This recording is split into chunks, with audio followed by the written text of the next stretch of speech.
Hello, magandang umaga sa lahat. Good morning to my regular viewers and subscribers. Maraming salamat po sa continuous patronage na binibigay ninyo dito sa Justin Talk News PH. But before anything else, gusto ko lang i-request that press that like button. Then try to share this video to your friends. Paki-share ng video na to para maraming makinig dito sa broadcast na ito. And also, the most important of all is subscribe. Strike that subscribe button para naman dumami tayo. Dumami ang members dito or viewers dito sa Justin Talk News PH at makinig dito sa mga i-discuss natin mga reactions with regards to the political scenario in a day-to-day basis dito sa bayan nating Pilipinas. Good morning din sa mga OFW who are visiting this channel.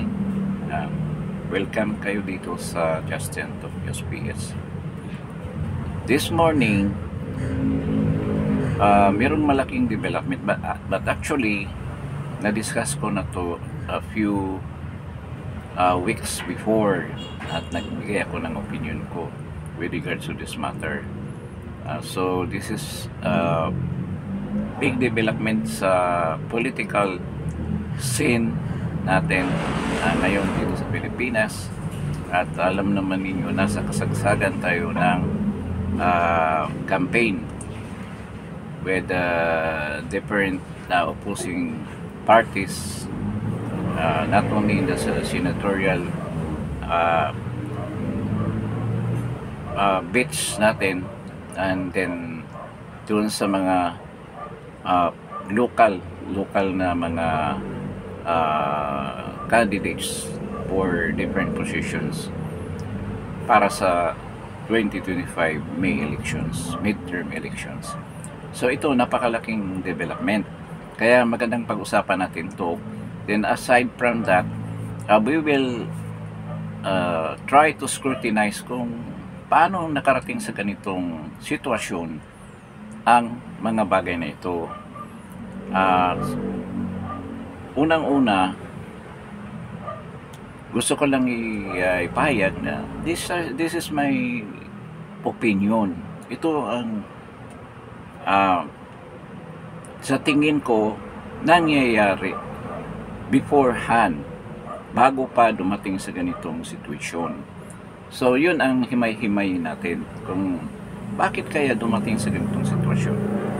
Ito with regards to the endorsement of VP Sara of Camille Villar. This is a formal endorsement. And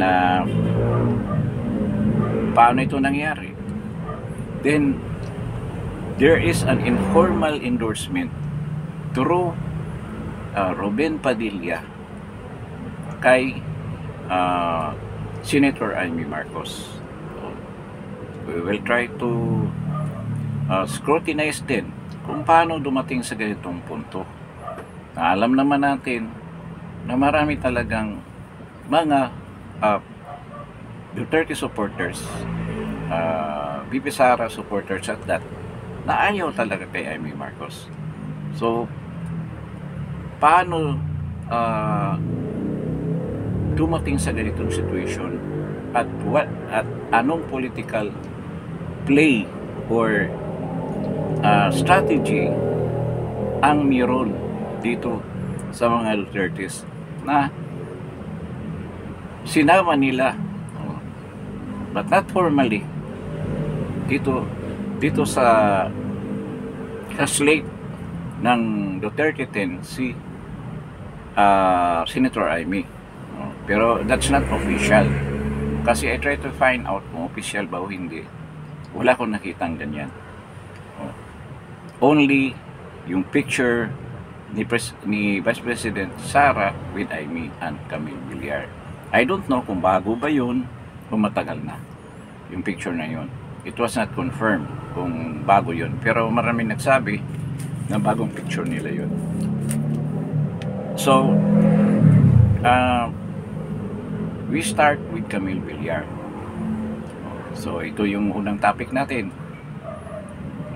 Then the second topic will be Amy Marcos. And the third topic will be i-analyze natin kung paano nakarating nga dito sa point na to. So, we start with Camille Villar. Sa backgrounder lang. You remember, noong pa, ang mga Villar, kahit na sila ay nationalista party, at nung unang regime ni Pinoy, ang mga Duterte ay nasa Lakas, part of team, or Lakas members. Then si BP Sara may sarili siya, yung sa Davao na local party, but he was adopted by Lakas through Gloria Arroyo. Then si President Duterte was adopted by PDP Laban. So yun ang setup. Then si Camille Villar is a nationalista. Sino ba itong mga nationalista? Si Amy Marcos, si Pia Cayetano. Yun ang mga prominent na nationalista members na incumbent ngayon sa Senado. Nandyan si Mark Villar at saka yung mother niya na si Senator Cynthia Villar. So, dahil nga palabas na, patapos na ang termino ni Senator Cynthia Villar, gusto niyang ipalit ito si Camille Villar na naging mayor, naging congressman sa Las Piñas. Hindi ko sure kung anong distrito sa Las Piñas. Lone District lang ba ang Las Piñas? So, yun ang mga sitwasyon doon sa political inclinations nila. So, yun ang mga connection nila with regards to the political parties. Ngayon, tandaan natin, si Mark Villar is the DPWH secretary ni President Duterte during his regime, and he was a very good and very effective secretary of DPWH. At doon nagsimula yung mga programa dyan sa DPWH that curtails corruption. Kasi grabe, ang alam naman natin na graft-laden ang DPWH. Nandyan yung sentro ng corruption with regards to infra projects. At yun ang sinasandalan ng karamihan na congressman ngayon. So, na source of their funding for personal and political use. Alala natin, yung 4.5 billion na daily daw na ginagamit nila para sa infra projects, sa flood control projects ni BBM. Puro sa DPWH yan projects. So, dyan galing si Mark Villar. Clearly, talagang tauhan ang mga Villar, or they have what we call this, a relation, political relation noong pa. I would like also to mention doon sa Build project, napakalaking component ang participation ni Mark Villar doon.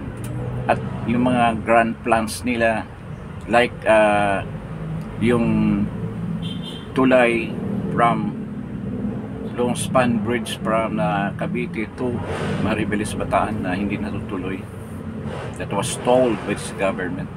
Napakaganda noon, parang San Francisco Bridge ang datingan noon. Mas maganda pa siguro yun kung natuloy. So, yan si Mark Villar.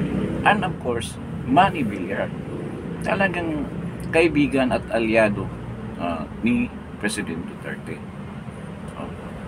Ano nag-trigger dito sa pangyayari ngayon, itong pangyayari na to, na talagang lumipat na sila ng bakod ang Nationalista Party.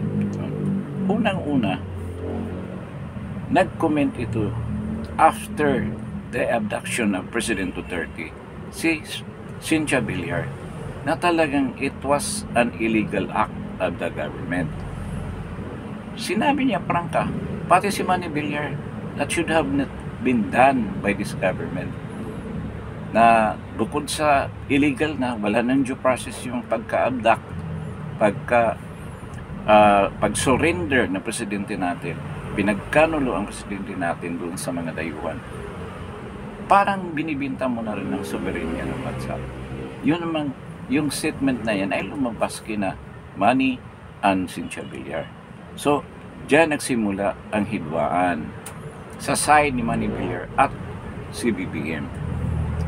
During a speech nga, sinabi ni BBM na 10 na lang ang kanyang senatorial bids. Lumabas na sa bunganga niya. I think a month ago pa, sinabi na niya. Talagang nagdesisyon na si BBM na alisin yung dalawa. Particularly, of course, si Amy Marcos at si Camille Villar. So ngayon, dahil nga medyo nagulo ang bangka, parang ganun, nagulo. Hindi malaman ng mga Villar kung anong gagawin. Siyempre, maraming nagsasuggest na kumampi ka na kay VP Sara. Kasi marami talaga silang linapitan ng mga DDS supporters na supportahan si Camille Villar. But kung nasa poder siya ng alyansa, hindi talaga siya magtutulungan. Yan napakalaking baluarte at Villar yan. May pera yan, may baluarte. Pero naniguro. Doon sila naapektuhan sa service kasi nasa dulo si Camille Villar sa service. Despite magkano na kayang ginastos niya para doon sa mga ads niya, mga electoral ads niya, na hindi naging very effective dahil nasa kabilang side siya at hindi pa naman siya ganong kakilala kahit na senator na yung brother niya, and then si senator yung nanay niya na si Cynthia Villar, at matagal na speaker si Manny Villar sa Kongreso. So despite of that, hindi ganong kumagat sa publiko yung mga ads niya. So they have to decide until the last day, that is siguro nag-reach out sila noon pa to Inday Sara na kukunin na ito si Camille Villar until nung I think 13 ng she was formally endorsed by VP Sara. Nakikita natin doon sa picture. Ngayon, ang nasa isip ko noon pa na ito talaga ang karapat-dapat na ipuno dyan sa 10 kasi may 2 slot na bakante, si Villar. Noon sinasabi ko na si Pia Cayetano, but alam natin ang gap between Inday Sara and Peter Cayetano, despite na nationalista din sila, but Pia is doing good in the service, kaya hindi ganong problema. Nakikita mo naman si Alan Peter Cayetano kung magsalita, talagang gusto niyang gumigitna kahit bumampi pa rin siya sa mga Duterte, dahil bukod sa nationalista siya, dati naman siyang tauhan ni President Duterte. So ganyan ang situation. So napilitan, or it was a very good strategy sa mga Villar na pumunta kay VP Sara. At sa tingin ko, both ito si sa nangyari ni Senator Amy at kay Camille Villar, matagal nilang pinag-usapan yan dahil mga politiko ito, lalo na si President Digong. Alam niya ang laro sa politika, at mamaya meron akong opinion bakit dumating dito sa situation nito, yung political situation ng bayan natin. Yung tanong nga nila, was it engineered? Yun, sasagutin natin mamaya. Sino nag-engineer? Diba? So ngayon, isa sa mga reason doon sa kahuli, gusto nilang i-erase ang presence ni President Duterte dito sa political scenario na meron tayo before siya nahuli. So takot sina BBM at saka yung mga nag-a-advise sa kanya habang nandiyan si Digong, delikado tayo. So isa yan sa mga topic na discuss natin later on. But yung pagpunta ni Robin Padilla sa The Hague, anong purpose noon? Anong purpose noon? Bakit nagpunta siya The Hague? Yun lang ba dahil sa kanyang full support as PDP President, PDP Laban President? Suporta lang ba ang pinapakita niya? Or there is a purpose? There was a purpose. And there was a purpose. Meron talagang main goal si Robin Padilla, ba't napunta siya sa The Hague? At sa tingin ko, this is my opinion, ikukonsulta itong pagtanggal ni PBBM dito kay Amy at kay Camille Villar sa slate ng Alyansa Senatorial lineup. So, yun talaga ang purpose. Gusto niya malaman kung ano ba ang idea, strategiya, o ano ba ang gagawin dito. Kung tatanggapin ba natin to or baliwalain na lang natin, pabayaan na lang natin na yung dalawang bakante ay pabayaan na lang natin. So, kung sinong ilagay ng mga butante, anong choice nila? Hayaan ba lang natin na ganyan ang mangyayari dyan sa baluta natin na may dalawang bakante? So, alalahanin natin, yun ang unang criticism ni na BBM diyan sa senatorial bits ng PDP Laban na hindi raw makabuo. Sabi nila, ba't ibubuto ninyo? They cannot even organize a complete lineup. Yan ang sinasabi ng alyansa noon ni na PBBM. Ba't hindi nila alam, nagdagdag hanggang umabot ng 10. At ngayon, diyan sila na nadali sa black system. Sa totoo lang, yung straight PDP Laban, isa yan sa dumali sa kanila. Ngayon, so yung pagpunta ni Senator Robin sa The Hague is not merely a moral support, a show of support para kay President Duterte. It was a political, he has a political intention, and that is to consult President Duterte kung tanggapin ba natin to o anong gagawin natin dito kay Camille Villar at kay Amy. If you are a shrewd, cunning, excellent strategist, political strategist tulad kay President Duterte, hindi niya itakwil yung mga yan, because in politics, addition is always the ultimate factor para manalo. Talagang mag-add ka na mag-add ng mga pluses dyan sa mga supporters mo. At ito, isa sa napakalaking addition para sa grupo ng PDP Laban. You can imagine, buo na yung 10 mo, buo na yung 10 senatorial bids mo. Dagdagan mo pa ng isang napakalakas na bid na si Camille Villar. Hindi naman pwedeng sabihin na bubuto pa rin din yun sa kabila. Dahil sa hidwaan na nangyari, na tinakwel siya. So tangayin niya yung mga supporters niya, yung Camille Villar. Hindi pwedeng nandoon pa. Kinikout niyo eh. Kinikout niyo si Camille sa alyansa. Dahil nga sa principled statement niya na ayaw ng mga Villar yung nangyari kay President Duterte, which is illegal. Walang due process. Ayaw niyang mangyari yun. Yun ang principled statement nila na ayaw nila doon. Kaya yun ang dahilan na inalis sila sa lineup. So, nakita natin, hindi naman ganyang kalayo si Camille Villar. I think it's 14, sometimes pumapasok siya sa 12, 13, ganyan. Pero hindi assured ang ganyang mga ranking. So, with this move, sa totoo lang, maapektuhan ang ranking dyan sa loob ng PDP Laban.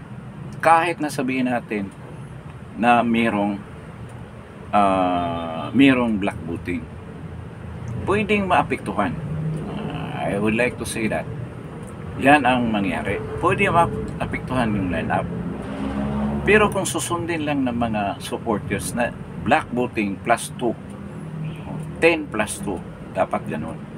Para assured na yung 10, then maidagdag na 2. At itong 2 na to na dinagdag dyan sa line-up na yan, makadagdag doon sa 10. Kasi usapan yan eh. Sasama kayo sa amin, pero tangayin mo ang buong baluarte mo, buong supporters mo. Ganyan na naman talaga mangyayari. So ngayon, supposed to be yung mga supporters na yan, yung mga butante na yan, ay ibubuto yung alyansa. Ngayon, aalisin mo yan doon. Plus the black voting. Paano na lang? So makikita mo kung kaano ka-epektibo yung strategiya. So doon pa lang sa sinabi ni President Duterte that politics is always addition. Tanggapin natin yan. Paano natin gagawin? Yun. So yun ang isang strategy. But this is the latter strategy ni President Duterte dahil fluid yung situation. So they have to make an adjustment from time to time. At ito yung major adjustment na ginawa nila. Nung pagkalas pa lang, I think a month ago, ang mismong si Bongbong Marcos ang nagsipa ng kanyang kapatid na si Amy Marcos. Aware na si President Duterte noon sa nangyayari noon. Natutuwa na siya. That's breaking up of the party. Imagine si Amy, isa sa mga nag-recruit dyan sa mga candidates na yan. Nung bago binuo yung alliance na yan, siya talaga ang lumapit dyan, isa-isa dyan sa mga senador na yan, na sumama sa kanilang ticket. You remember that? Yung sinabi niya na muntik na siyang hindi sasama doon sa proclamation rally, it might be true na doon pa nagsimula ang kanilang hidwaan. At hindi naman talaga dyan nagsimula eh. Matagal na nagsimula yan. Matagal na nagsimula yung hidwaan na yan. Kung gusto nyo yung tanongin, ito. Ang relation between Ma'am Imelda Marcos, Amy, and the family of the Marcoses, the Edralins in Ilocos, hindi na maganda noon pa. With the Aranita, particularly si Lisa Aranita. Noon pa, they don't have, wala silang nagpapansinan, pero wala silang magandang relation. At isa dyan sa ayaw nila sa nangyayari, yung patuloy na ginagawa na vision ng presidente natin. They were expecting noon na magbabago ito lang sa totoo lang. Ito, one of the major reasons na nagkahidwaan sila. Noong nagsama yung dalawa, nagiging mag-asawa sila, yan talagang expectation nila ni Ma'am Imelda. At of course si Amy, dahil lagi din sinasabi, binilin ng tatay niya si Ading na batayan. But remember, yung vision ni Bongit, matagal na yan. Teens pa yan. Noong rock and roll era pa, nung namayagpag pa yung Rolling Stone, sumama nga siya doon sa mga concert doon sa Manchester, England, mga concerts ng Rolling Stones. At iyan ay pinatutuhanan ng isang member ng Rolling Stone. At talagang nandoon siya. Teens pa lang si BBM, yan ang ginagawa. At they were expecting kung magsama sila ni Lisa, magkaroon ng reformation si BBM. Kaya makikita mo kay Amy, no? Naintindihan ko na si Amy na hindi pwedeng sirain ko yan, kapatid ko, dahil pinagbilin sa akin yan. Tuno Abel hindi nag-reform.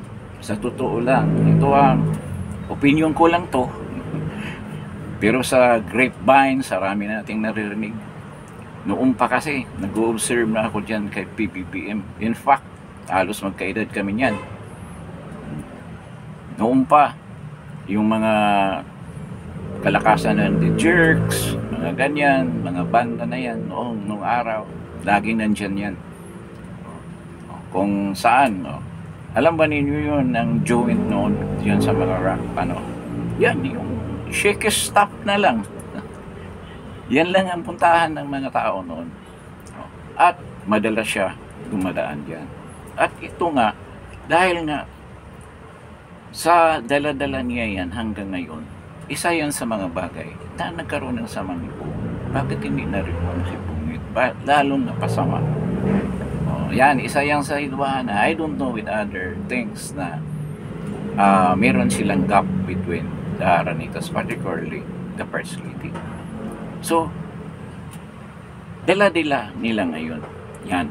Kaya, si Senator Amy, hindi niya kinonsider si BBM as the enemy, na siya ang kalaban. Kung hindi, si Lisa ang kalaban. Yan ang katotohanan.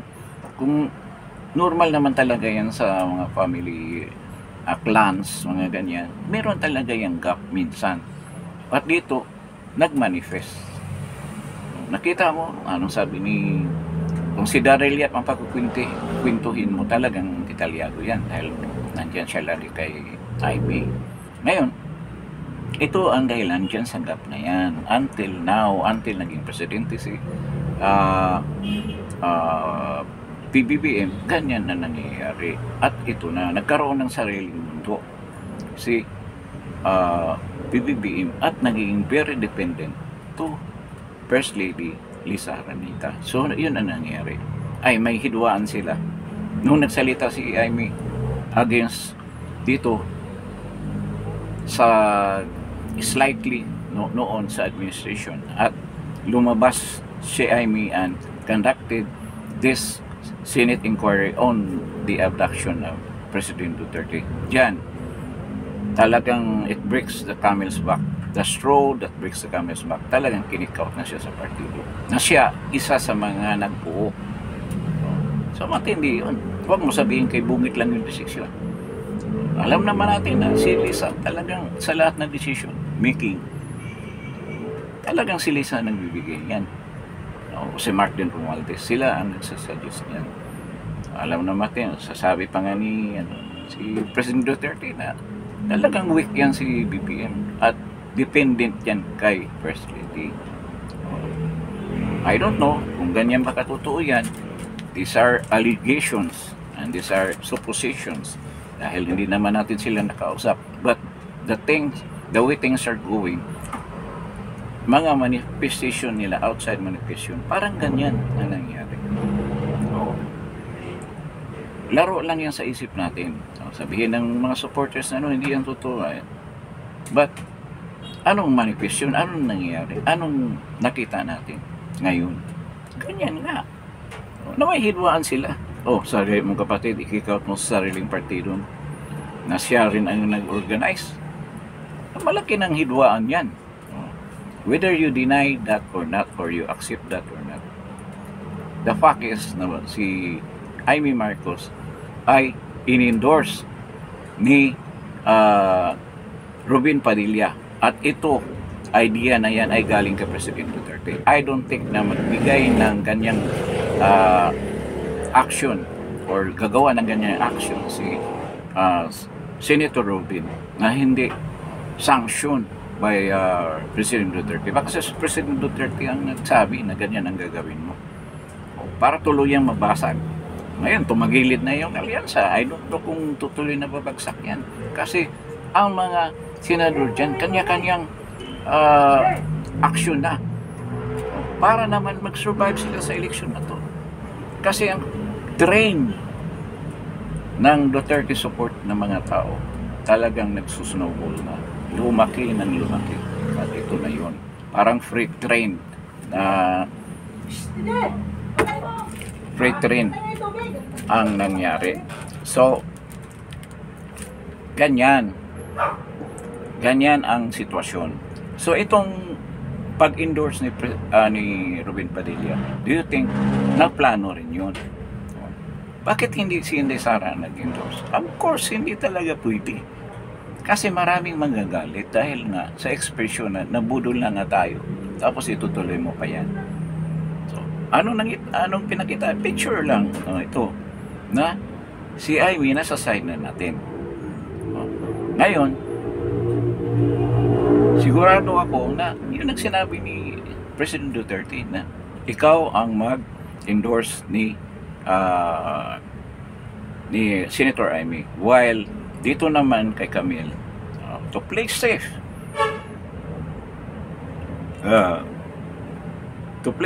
ikaw ang mag-endorse, si BP Sara mag-endorse, at yan ang nakikita natin ngayon.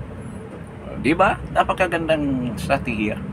Imagine, you can imagine, kahit Senator Amy, halos na mga supporters din ay mga loyalista.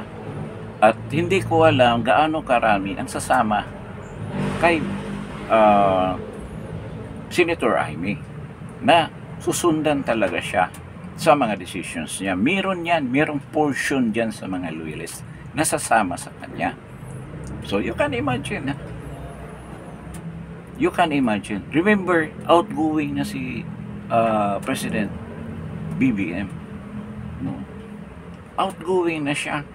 While Amy, pwede pa maging presidente yan sa isip ng mga loyalista ni Marcos.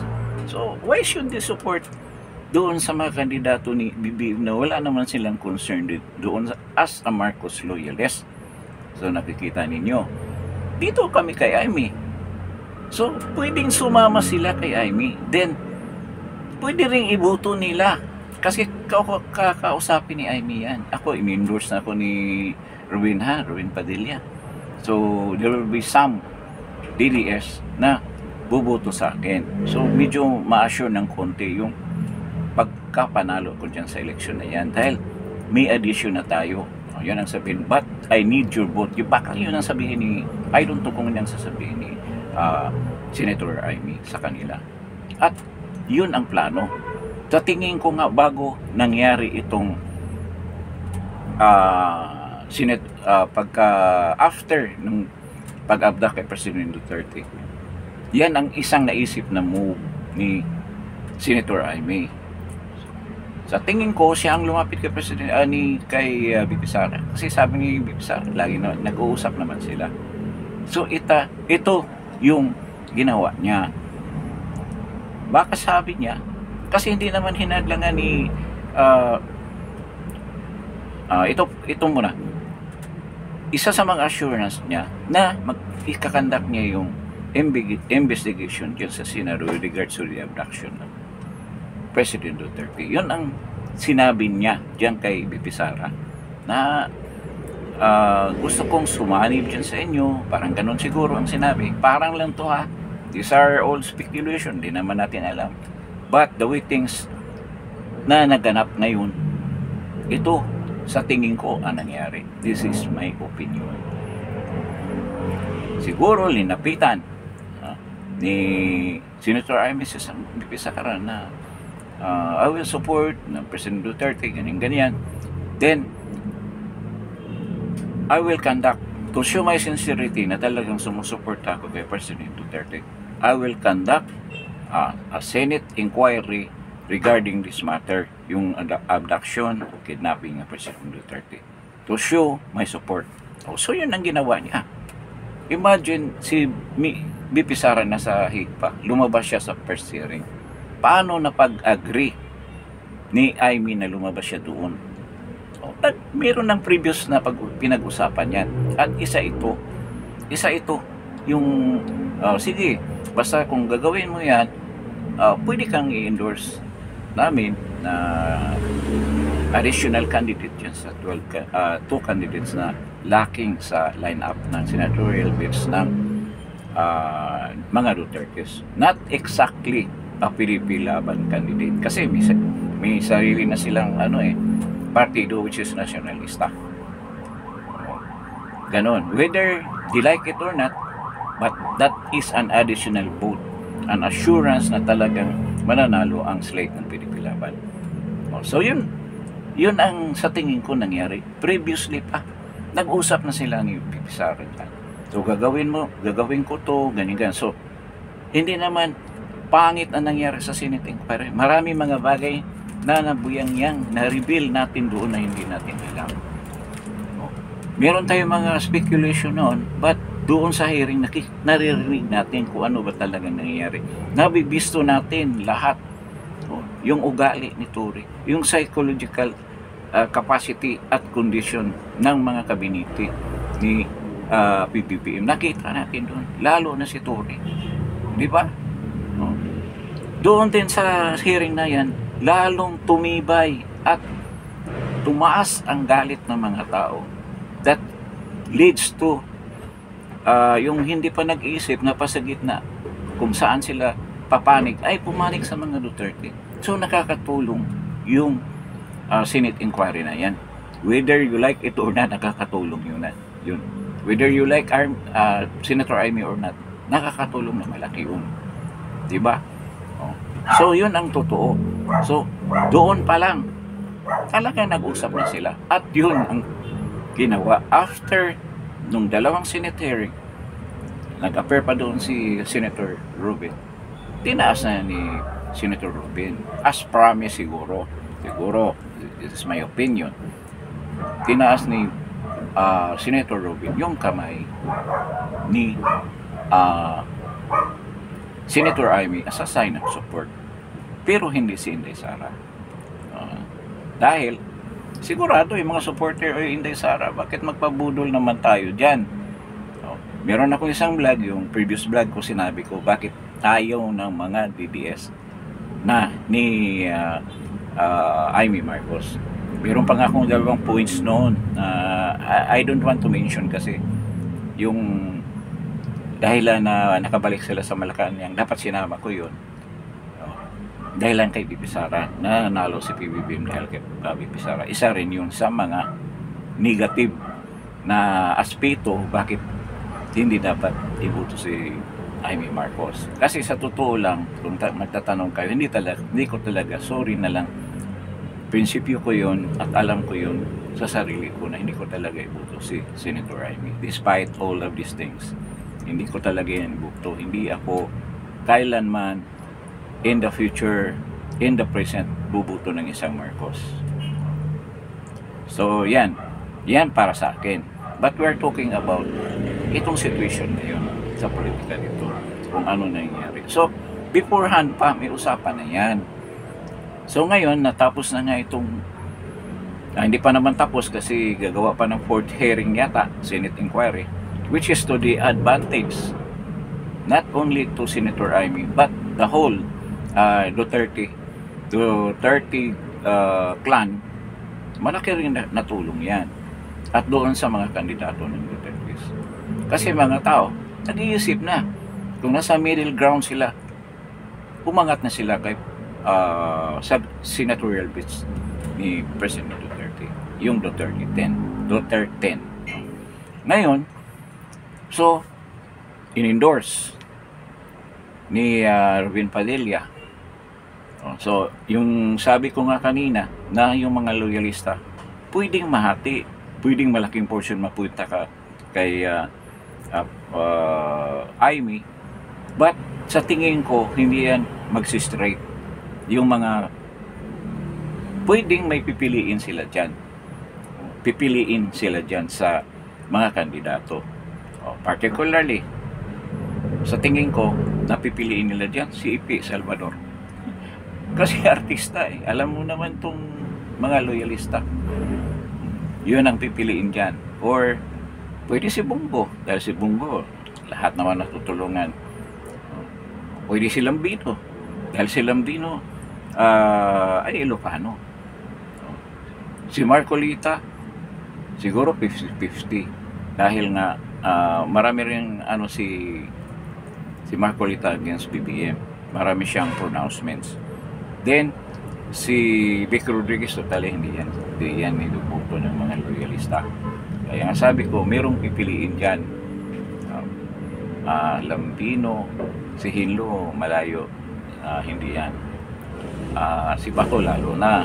Alam naman natin si Bato, nagtatanong doon sa Senate inquiry na yun. So mga loyalista hindi i-carry yun. So the rest niyan, sa alyansa na. Wala makakapigil sa kanila. But, kung kausapin sila ni Senator Amy, I don't know, hindi natin malalaman kung anong iboto ng mga yan. Pero kung yung mga matapat na tagasunod kay Senator Amy, talagang kung sabihin ni Senator Amy, kayong lahat na susuporta sa akin, yung mga totoong supporter, iboto natin straight yung PDP laban. Wala silang magawa. Kasi they should make a commitment as a die-hard supporter of the Marcoses. Ayan, ulitin po nga, si PBBM outgoing na. Nandiyan si Sandro, pero hindi pa sigurado with the present situation ni Sandro ngayon. Di ba? Alam naman natin din eh. So, the only thing na pwede nilang puntahan ay si Amy. I'm not saying na maging presidente. Maybe vice president muna. Di ba? Yun naman ang ambisyon nila eh. Na may susunod dyan kay PBBM. But I don't think it will happen the next couple of terms. I don't know kung kakayanin pa ni Amy na may edad na rin siya. But alam mo naman yung mga loyalista, hanggang hanggang kamatayan talagang susuporta yan sa mga Marcoses. At ang hope nila is pinned towards Amy. Pinned towards Amy. Nakadikit, nakasabit na kay Amy. Kaya susundin nila yan. So, this is an advantage. This is an addition to the senatorial, the Duterte 10 of President Duterte and VP Inday Sara. Nakita na ninyo ang laro sa politika. Kung kayo, naisip lang ninyo yung bakit si Inday Sara ganyan, nagre-react kayo ng ganyan, violent reaction. Hindi niyo alam ang underlying reason dyan. That is politics. Masakit, di ba? Kung iisipin. Ngayon, dito kay Camille Villar, napakalaking factor talaga yung pagsani ni Camille Villar dito kay Inday Sara. Kasi hindi ako maniwala yung mga supporters ni Camille Villar susuporta pa rin sa alyansa. I don't think so. Kung meron man siguro pa isa-isa na yung din sisilik nila yung mga kandidato nila.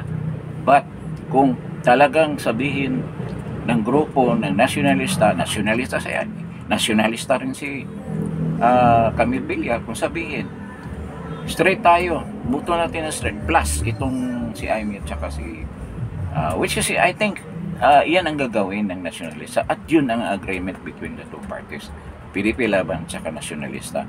Silent ally sila ngayon. Yan ang agreement nila sa tingin ko nangyayari in this eve of the election. Malapit na 28 days na lang. So yung pagdala in both ways, both Camille and the PDP laban, but kahit na hindi siya official, so meron ng alliance between nationalista and the PDP laban slate. At ang dami ng mga local candidates ang Nationalista Party, because this is an established party. Noon dalawa lang ang partido, Nationalista sa Liberal. Alam ba ninyo yan?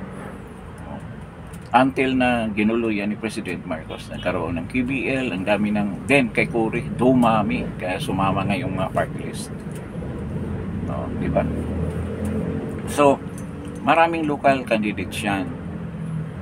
So I'm sure yung mga local candidates niyan magsiship ng alliance yan towards the PDP laban. Sigurado ako dyan. Kasi yan din ang pag-asa nila eh. Kailangan right now, 28 days na sabihin nila na allied na kami sa PDP laban. Para naman madagdagan yung buto nila. Noon kalaban sila eh. Kalaban sila, nasa alyansa. Medyo tumagilid nga yung alyansa dahil nga sa nangyari kay President Duterte.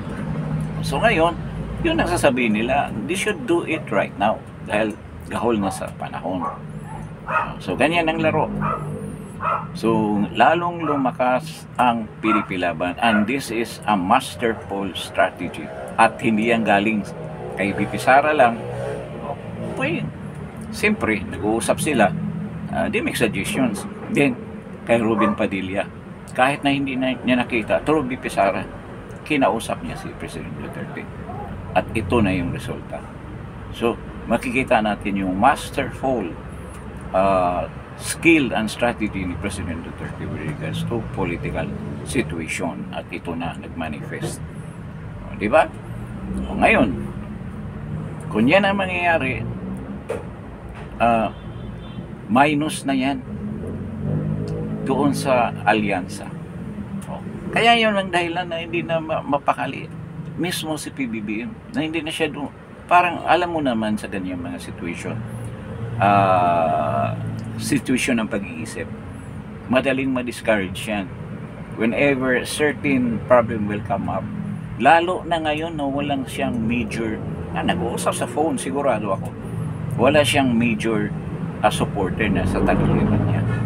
Supposed to be nandyan yung major niya consultant nagsasabi sa kanya, but without her presence, Branca, without the presence of First Lady Liza na dyan sa tabi talaga niya, talagang ma-demoralize yan si PBBM, kasi alam naman natin ang kondisyon ng kanyang pag-iisip.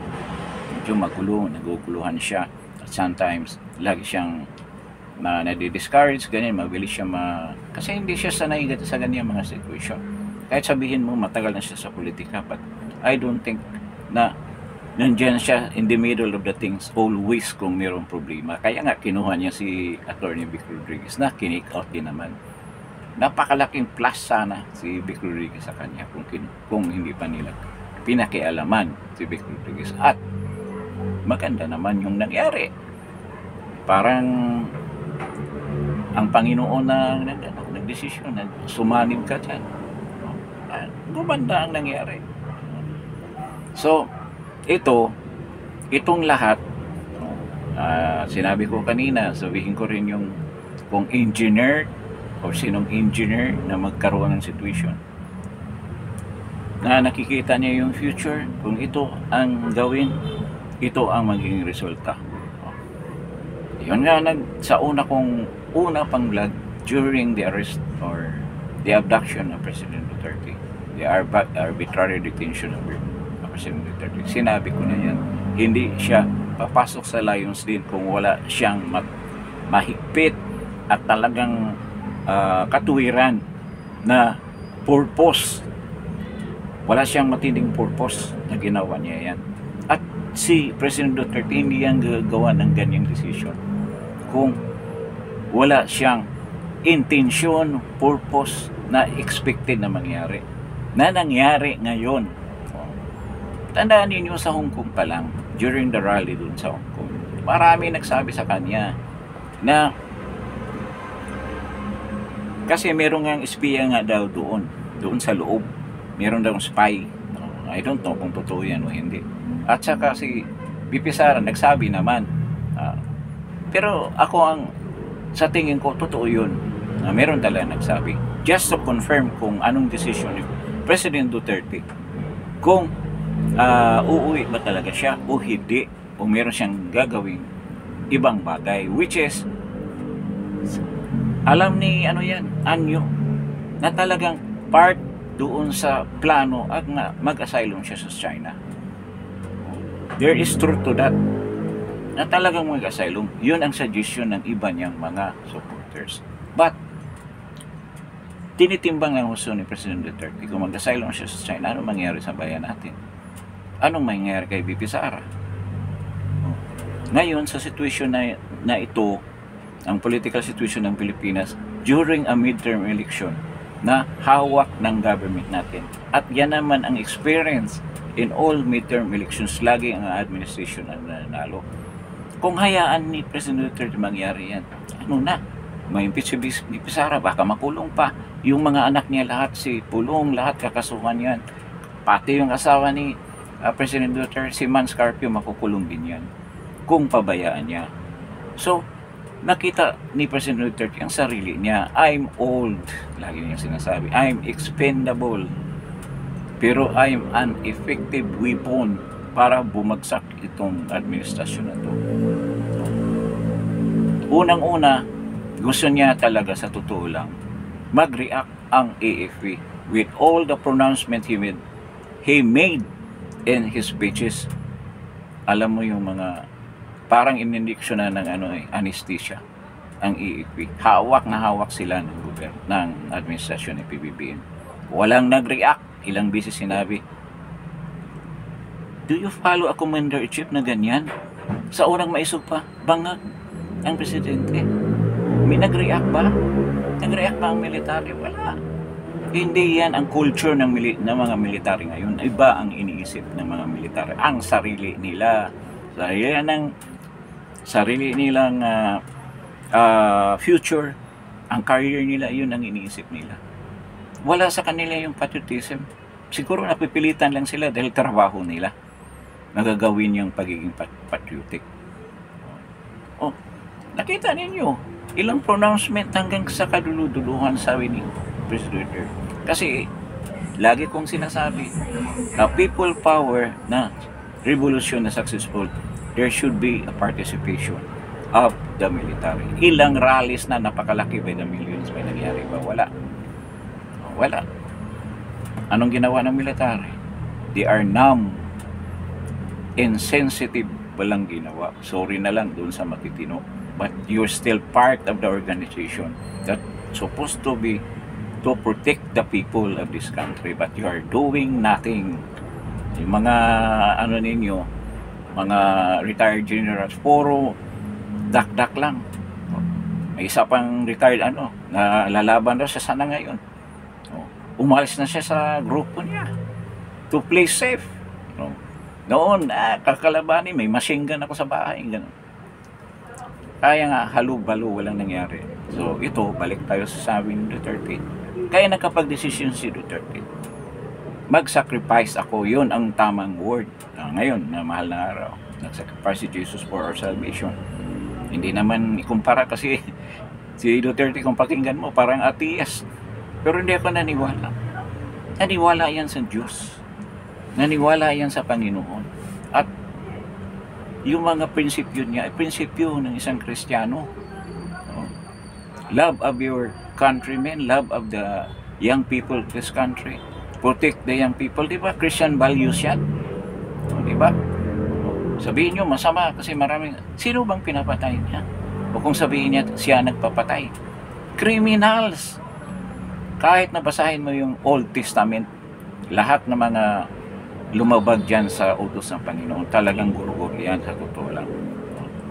You read sa Bible, kapanahonan nila Joshua, yan. Yung kanang kamay ni Moses noon. Diba? Magkikita mo yan. Talagang divine justice ang pinapataw nila. Hindi ko naman sinasabi na si President Duterte ganyan, godly. Hindi naman ganun. Pero yung mga practices niya are Christian practices. Kung sabihin mo, ba't pumatay yung si Jesus Christ ganyan? Sinasabi ko yung Old Testament. Di ba?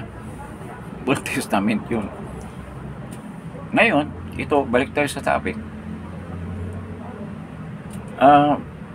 Nakapag-desisyon siya. Wala nang iba talaga. Para matapos na ito, sa tingin ko ito ang mangyari. Kaya personally, umuwi siya. Pinasok niya, parang sino ba yun? Pumasok sa Lions din. Pumasok siya doon. Nandun naghahantay na sa kanya. Hindi siya ganyang katanga. Napupunta siya kung without a purpose. At si Tory, mayabang pa. Ano ko na siya. Proud siya. Hindi mo alam, Tory. Pinakain yung bishop, pinakain yung urok para mamati ang hari. Sacrifice yung queen. Hindi naman, walang queen eh. Sacrifice other pieces doon sa chessboard para lang mamati ang queen or king at talo kayo. Yun ang ginawa ni President Duterte. Pinainan kayo, ang pinain niyang sarili niya. During the arrest, alam ni Duterte, lahat ng mga bagay na dapat mag-solidify sa isang kaso, ginawa niya. Tinanong, anong kaso ko?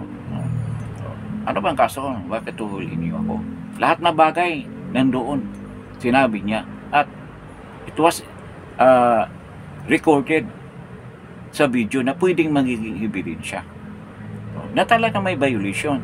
So, ibig sabihin, pinakomit niya ng error after error, mali after mali, yung kalaban na nag-aresto sa kanya. At yun din ang susunog sa kanila later on. In regular justice, in a regular judicial court. Dahil sa mga ebidensya niyan, true video.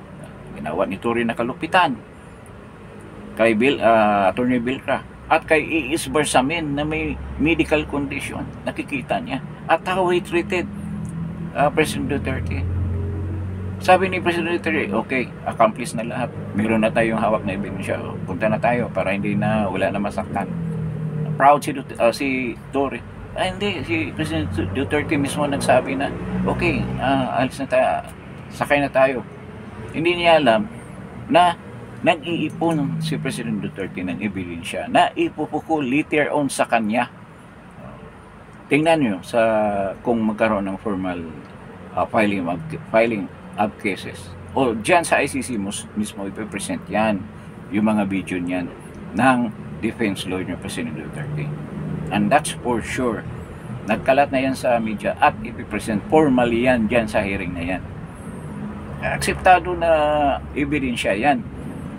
Sabi pa nga ni Atty. Panilo, kahit hearsay, tinatanggap yan sa ICC na yan.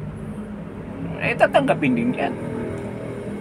So ganyan, engineered by a skilled and tawag nito, a cunning, a shrewd tactician tulad ni President Rodrigo Duterte. Pumasok kayo sa bitag, totoo lang. Hindi mangyari itong nangyari ngayon kung hindi niya ginawa yan.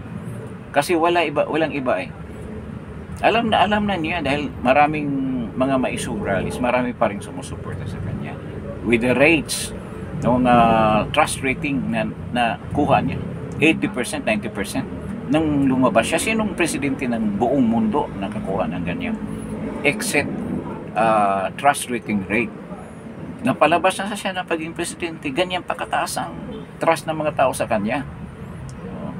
Hindi talaga ninyo na-analyze ng gusto. So, yan ang nangyari. Ngayon, sabihin ninyo, wala yun, talagang nahuli siya. Tingnan mo anong resulta. Ngayon, malapit ng lulubog yung alyansa na yan. The way they are conducting their rallies, wala nang umaattend. Ikaw naman kandidato ka, kahit na sabihin, binibigyan ka ng pera, ubus na rin yung pera mo kasi ikaw na mismo maglalakad sa sarili mo. At saka si Bibi hindi na sumama sa mga rally. I don't know, for medical reasons. Yung nga, may serious medical reasons siya. Nasaan si Ipel Lisa? Dapat nandyan siya beside the president para naman asikasuhin yung asawa niya. Hindi na lang as a first lady, asawa mo yan, ba't wala ka? Kung kanya may medical reason, pipilitin mo yan natin ng rallies. Kung ano pang mangyari dyan, as a sabihin Kristiyano, may sakit yan. Pipilitin ninyo para for your political ends. Kung totoong may masama mangyari niyan, sinong i-blame natin? At tanong, bakit wala si Lisa dyan? Saan yung suporta na dapat ibibigay mo as a wife, not as a first lady, as a wife? Nasaan ka? Hindi ko alam, siguro gusto talaga ng suporta, but there are circumstances that prevented that first lady Lisa. Hindi natin alam. I don't want to speculate. Marami namang lumalabas na kwento-kwento dyan, but until now wala pang solid proof about that. Okay, so yan ang sitwasyon. Talagang nabitag kayo. Kung si Bintol po, pero nasa kalaban sa Bintol po eh. So talagang huling-huli kayo dyan sa you fall into the trap of shrewd, cunning, a very wise strategist like President Rodrigo Duterte. Sabi pa niya, I never lost an election. At ito maging totoo after the election in May, kung lalabas lahat yung Duterte at mananalo, plus itong dalawa na kasama. So nakikita niyo yung senaryo. Kung kayo supporter lang, I hope maintindihan nyo, ma-imbibe nyo itong pinag-usapan natin. Na ganyan ang politika. Kung ngayon lang kayo sa politika, talagang magugulat kayo. Pero ako, ever since kay Makapagal pa, observer na ako dyan. Maliit pa lang ako, nag-observe na. Kasi ang father ko talagang nasa politika rin. Pero hindi naman siya pumasok na ganyang kataas na ano. Hindi siya pumasok sa politika. Ano lang siya, nag-observe, nagko-comment. Tsaka magagaling yung ano niya, mga analysis. Siguro nakuha ko yun. Hindi naman tayo magaling. I mean, it was I learned sa kanya. Kaya meron din akong background doon sa mga past presidents, kung anong mga ginawa nila. Kasi nung mga kapanahonan sila Quirino, Pedro Quirino, si ano pangalan yung taga Bohol na ano na presidente, kay Makapagal.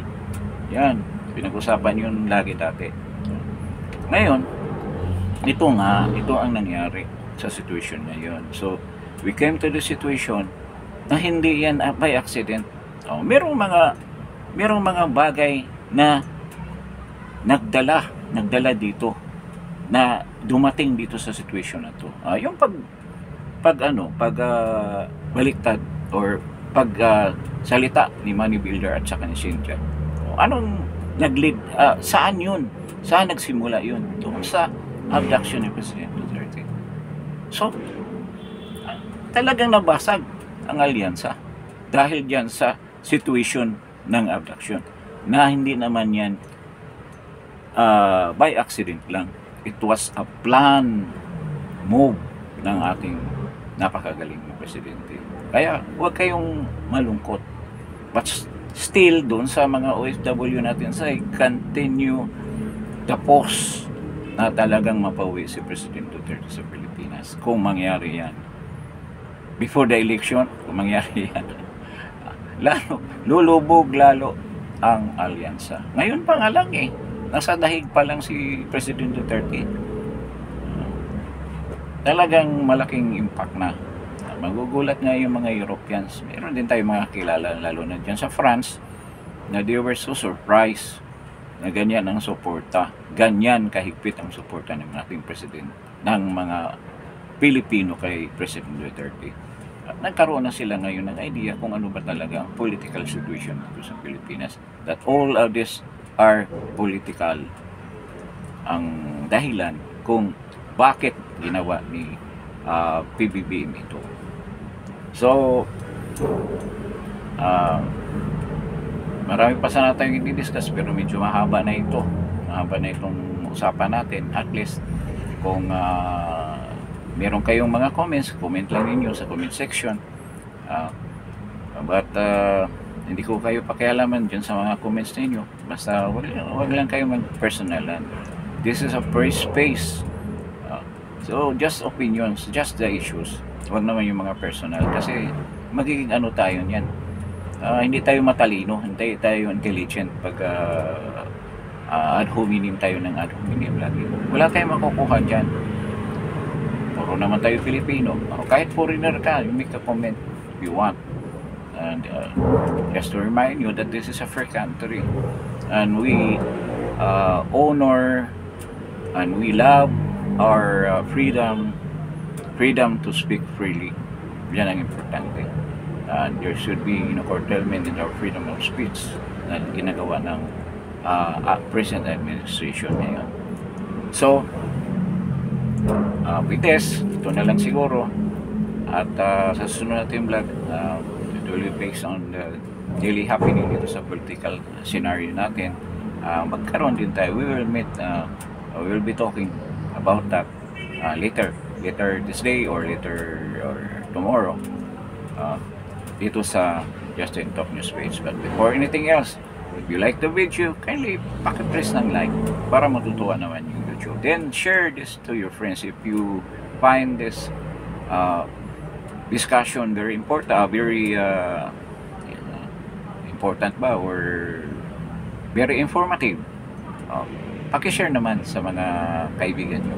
And then, pinaka-importante, paki-subscribe. If you have not yet subscribed and you're planning to subscribe and you're planning to join the community, napakaliit pa namin, napakaliit pa natin, and we want to grow and continue to discuss things that matters concerning sa itong pangyayari sa bayan natin.